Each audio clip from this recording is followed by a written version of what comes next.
夏季冰箱电商项目轻松月入3万加，新手小白秒变专家。项目介绍，我们这个项目是在闲鱼上进行的。首先给大家介绍一下什么是闲鱼。闲鱼是阿里巴巴旗下闲置交易平台 App 客户端，只要使用淘宝或支付宝账户即可登录，无需经过复杂的开店流程，即可达成包括一键转卖个人淘宝账号中已买到宝贝、自主手机拍照上传二手闲置物品，以及在线交易等诸多功能。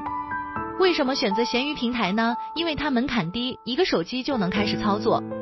不需要复杂的技术，只要有耐心即可赚钱，时间自由，全职兼职都可以操作，可以灵活安排。宝妈也可以边带孩子边赚钱，资金无风险，采用无货源赚差价模式。闲鱼卖出去产品，找商家代发，无需囤货，收入可观，每出一单利润都在100左右。兼职操作月入几百到几千，全职月入1至3万没问题。选择卖冰箱的原因也非常简单，现在临近夏天，冰箱逐渐成为当下的风口。大学生会在宿舍内使用小冰箱用来冰镇饮料、雪糕等零食，而新的冰箱又比较贵，大学生消费不起，便宜的新冰箱容量又比较小，还是杂牌子没有保障，所以他们会在闲鱼上进行挑选冰箱。课程获取在燕子项目网 3w.yanzi518.com， 每天更新实操项目。